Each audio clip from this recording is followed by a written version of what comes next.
El último informe de la OCDE constata que España es el país donde más ha subido la presión fiscal. El peso de los impuestos y las contribuciones a la seguridad social, comparado con el tamaño de la economía española, ha aumentado en 1,7 puntos porcentuales. La media de los países de este organismo es de 0,5 puntos. Así pues, la presión fiscal en España es 3 veces mayor que en el resto de las economías de nuestro entorno. Con este altísimo nivel de fiscalidad, hoy, aquí en Contrapunto, analizamos cómo podemos proteger más nuestro dinero pagando menos impuestos, haciendo algunas cosas antes de que acabe el año. Tenemos comunicación con Nuria Díez, abogada de Legalitas. Doña Nuria, muy buenos días. Hola, buenos días. Encantada. Encantado de que nos acompañe. A ver, doña Nuria, comencemos por la vivienda. ¿Qué podemos deducirnos por este concepto?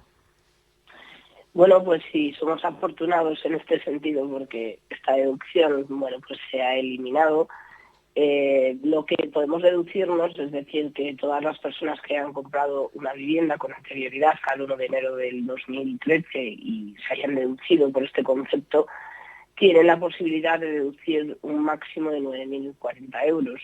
Esto significa que, bueno, pues todas aquellas personas que bueno, pues a lo largo de todo el ejercicio no hayan amortizado esa cantidad, es un buen momento para que antes del día 31 de diciembre lo hagan y de ese modo, bueno, pues puedan beneficiarse al máximo de esta deducción.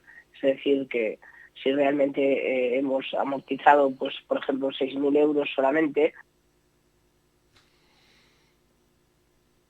Hemos perdido la comunicación con Nuria Díez, abogada de Legalitas, que nos estaba explicando qué deducciones. Doña Nuria, ¿recuperamos esa comunicación? Por Sí, un sí, sí, momento, estoy aquí. por un momento hemos dejado, no, pero por un momento hemos dejado de escucharla cuando nos estaba hablando. Continúe, por favor, ahora la oímos.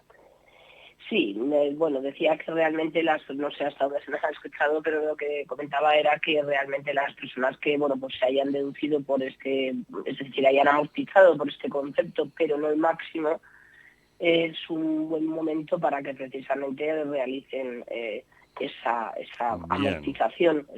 Es decir, que si, bueno, pues hemos amortizado, por ejemplo, 6.000 euros Ujú. y el máximo son 9.040, lo ideal sería que fuésemos a 9.040 para obtener el mayor Claro, rendimiento. ir al máximo En ese posible. caso. Ujú. Exacto, eso es. Vamos a los planes de pensiones. También nos permiten ahorrarnos algo en impuestos, aunque tengo entendido que cada vez menos, ¿no? La verdad es que los planes de pensiones han sido en los últimos años los grandes perjudicados, diría yo. Es decir, y también es algo que me gustaría explicar, quiero decir, los planes de pensiones se venden como productos que rebajan la carga fiscal y es verdad, pero también hay un matiz y hay un hándicap que hay que explicar a los, bueno, pues en este caso a los oyentes, ¿no? Que sería que cuando se... Otra vez, no sé qué pasa esta mañana con las comunicaciones, que estamos sufriendo cortes constantemente. Nuestro interlocutor al otro lado no es consciente de que ha perdido la comunicación con nosotros. Nosotros escriben dejamos... cambios, doña Nuria, nos está volviendo a pasar. sí. Usted no se ha dado cuenta, pero durante unos segundos hemos perdido la comunicación también con usted. Pero nada, hace muy poquito. Adelante, por favor. Pues disculpen porque no sé qué es lo que No, sucede, quizás lo voy a cambiar. estamos teniendo problemas nosotros con todas las llamadas que estamos haciendo esta mañana. No sabemos cuál es el problema con las comunicaciones, que se van produciendo cortes que nos interrumpen durante unos segundos la comunicación y nuestro interlocutor no es consciente. Sigue hablando sin saber que hemos dejado de oírle. O sea que adelante, por favor. Vale, perfecto. Bueno, pues si se vuelve a cortar me indican. Eso es. Decía que realmente los planes de pensiones han sido, bueno, pues uno de los de los productos más perjudicados. Pero sí es cierto también que me gustaría recalcar y resaltar que cuando se constituye un plan de pensiones, bien, sí, rebaja la carga fiscal y efectivamente, bueno, pues es verdad que ahora no tanto como antes, porque antes había una reducción de hasta 8.000 euros y ahora se ha rebajado a 1.500, con lo cual, bueno, pues no es tan atractivo como era antes, pero insisto en que me gustaría resaltar que cuando se rescata un plan de pensiones, también tributa, y esto es algo que no siempre se conoce. Es decir, que hay contribuyentes que cuando van a rescatarlos, pues se encuentran con una pequeña sorpresa, diría yo, con una desagradable sorpresa, y es que tributan como rendimientos del trabajo, y bueno, pues al Ya lo han oído. Cuando se rescata un plan de pensiones, también tributa como rendimiento de Van a trabajo. rescatar. Efectivamente. Un tema, doña Nuria, situación familiar. También nos puede ayudar a pagar menos, por ejemplo, en la maternidad, ¿no? Bueno, más que ayudarnos a pagar menos, lo que genera es que efectivamente nos devuelvan más dinero y eso haga que, bueno, pues mejore nuestra renta, ¿no? Es decir, hay una deducción que se llama la deducción por maternidad para madres trabajadoras con hijos menores de 3 años, que, bueno, pues lo que hace es que podamos solicitar o bien el abono anticipado, donde se nos van pagando 100 euros cada mes, o bien todo al final, cuando hagamos nuestra declaración de renta, que se descuenta de la cuota. Quiero decir que independientemente de que nos hayan retenido o no, hay hasta 1.200 euros que nos pueden devolver. Con lo cual, pues sí, es muy interesante también conocer que tenemos esta deducción. Ujú. Y en caso de familia numerosa, ¿a qué descuentos fiscales nos podemos acoger?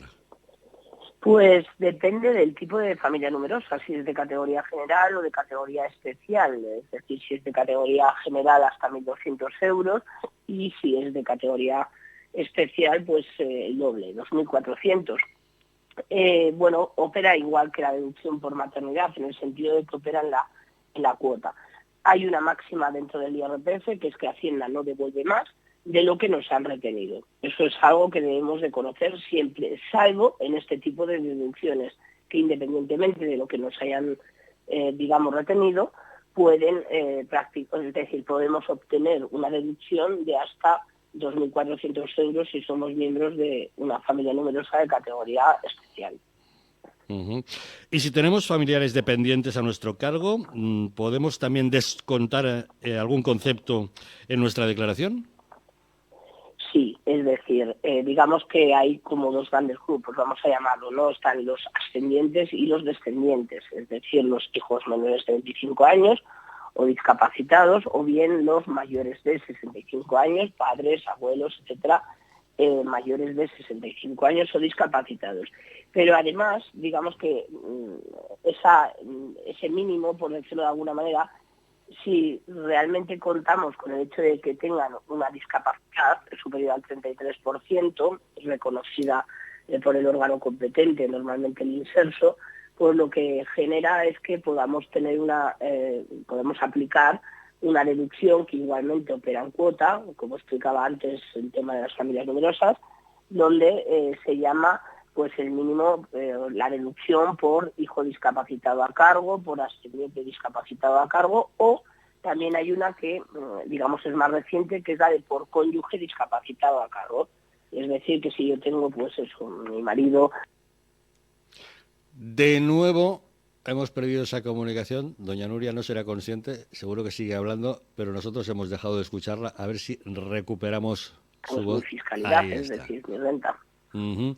Vale, doña Nuria, la venta de inmuebles suele ser un filón de ingresos para el Estado. Si vendemos una casa por más dinero por el que la compramos, tendremos que abonar entre un 19 y hasta un 26%. ¿Hay alguna forma legal de reducir esta sangría? Bueno, a ver, es verdad que esto ha ido también modificándose a lo largo de todos estos años. Bien, entonces es verdad que este tipo impositivo del 26% es para ganancias que superen los 200.000 euros. No es muy habitual, pero bueno, pues es verdad que cuando vendemos un inmueble con una ganancia que supere esa cifra, pagar un 26%, bueno, pues es verdad que yo lo calificaría también como una sangría. ¿Cómo podemos mejorar esa, digamos, fiscalidad? Bueno, pues hay que tener en cuenta que cuando vendemos un inmueble, al valor de adquisición le tenemos que sumar todos los gastos que hayan sido inherentes a la adquisición de ese Ujú. inmueble. De tal manera que, bueno, pues tenemos que sumarle los impuestos que pagamos cuando compramos ese inmueble, tenemos que sumarle todos los gastos de notaría, registro, impuestos satisfechos en general, y luego al valor de venta, es decir, el valor por el que yo lo transmito, pues tengo que restarle todo lo que tenga que ver con la venta de ese inmueble, es decir, si he pagado, por ejemplo, a una inmobiliaria y, bueno, pues ha llevado una comisión con su correspondiente factura, si por otro lado también he tenido que pagar algún gasto, por ejemplo, tal como la plusvalía en el ayuntamiento, etcétera, todo eso lo que hace es que disminuye el valor de venta y al final pues la ganancia, digamos, pues es inferior.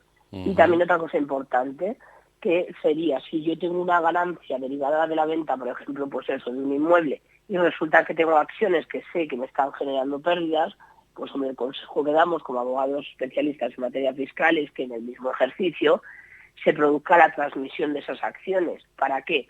Pues para que si yo tengo por un lado pérdidas derivadas de la venta de acciones y por otro lado tengo ganancias derivadas de la venta de una casa, pueda integrar y compensar ambos conceptos y de ese modo pues la tributación sea nula o sea sobre todo inferior.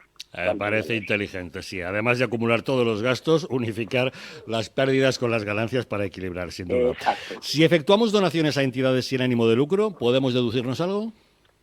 Sí, claro que sí. Efectivamente es también, bueno, pues una de las cuestiones que a últimos de años solemos recomendar, bueno, pues a los clientes para que mejoren su tributación, ¿no? Pero no todas las aportaciones a entidades sin ánimo de lucro deducen, ojo, es decir, hay que ver qué tipo de entidades son a las que hemos aportado el importe, hay que ver si están dentro de la ley del mecenazgo, hay que ver, bueno, pues, insisto, qué tipo de asociación o de fundación en realidad es, y sobre todo lo que recomendamos, porque además los porcentajes son distintos, y lo que siempre recomendamos es, primero, conservar un documento por parte de la entidad en el que se acredite que hemos satisfecho esa cantidad y conservar el documento que acredite dicha transferencia. Quiero decir, pues no sé, el documento del banco, por ejemplo, donde se vea que se ha hecho la transferencia, etcétera. Porque esto, digamos que es algo que Hacienda revisa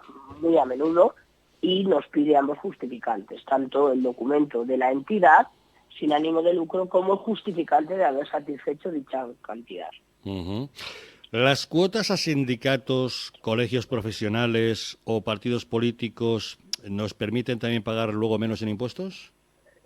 Sí, a ver, hay unos límites, bien, pero sí, efectivamente. Es decir, el hecho de que yo pague a un sindicato o a un colegio profesional para el ejercicio de mi profesión, ojo, es decir, que si yo pago al colegio de abogados, pero realmente luego ejerzo como fotógrafa, pues no me van a dejar. Es decir, tiene que ser inherente al desarrollo de mi actividad, ¿bien? Si yo realmente, de mi actividad o de mi trabajo por cuenta ajena, pero en cualquier caso sí que efectivamente son gastos deducibles dentro de los rendimientos del trabajo y eso hace que, bueno, pues a la hora del resultado final de nuestra renta se vea bastante, es decir, nos veamos beneficiados por este motivo, claro que sí. Bueno, pues vamos a ir completando el repaso. Los autónomos pueden deducirse gastos relacionados con su actividad, porque este apartado me da la impresión de que cada vez se está poniendo más complicado, ¿no?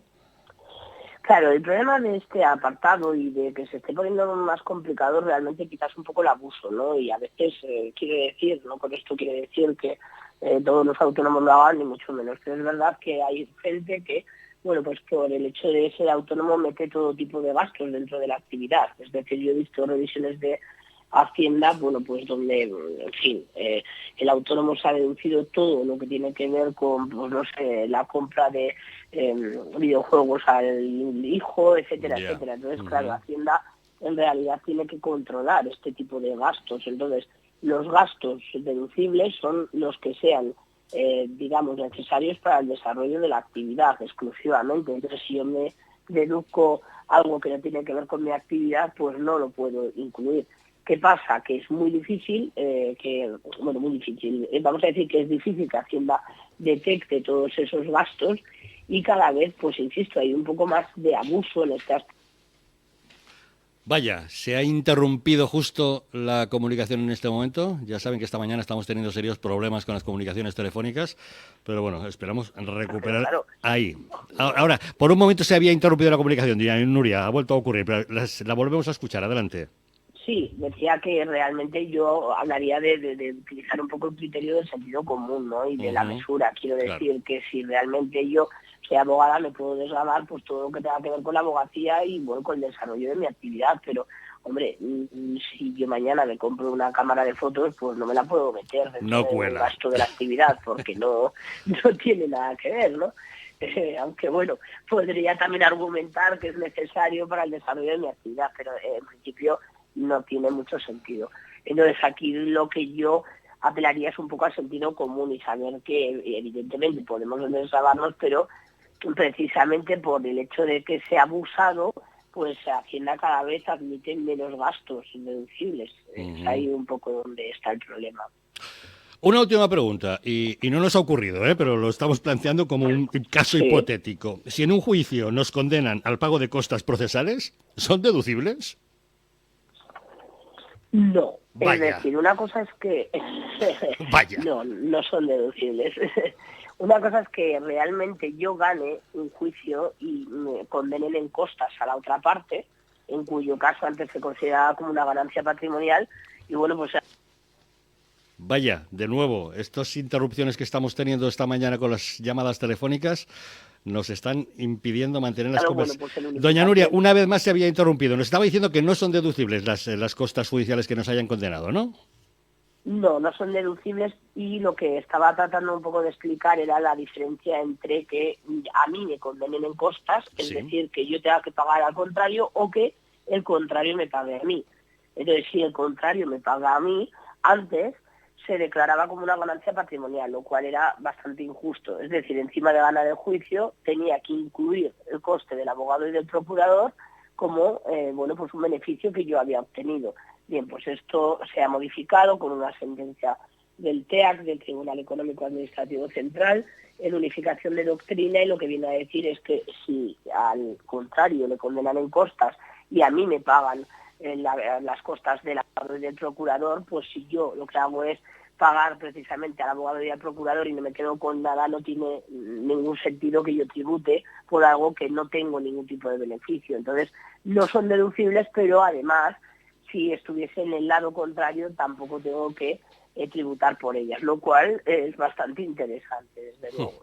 Lo es. Pues ya saben, una serie de medidas que deben tomar antes de que finalice el año para obtener beneficios fiscales a la hora de hacer la declaración de la renta. Ah, y recuerden, si les toca el gordo de Navidad, un 20% es para Hacienda, ¿eh? No es todo para ustedes. Doña Nuria Díez, abogada de Legalitas, muchísimas gracias por haber atendido la llamada de Contrapunto. Gracias, muy buenos días. Gracias a ustedes, un saludo. Muy buen día.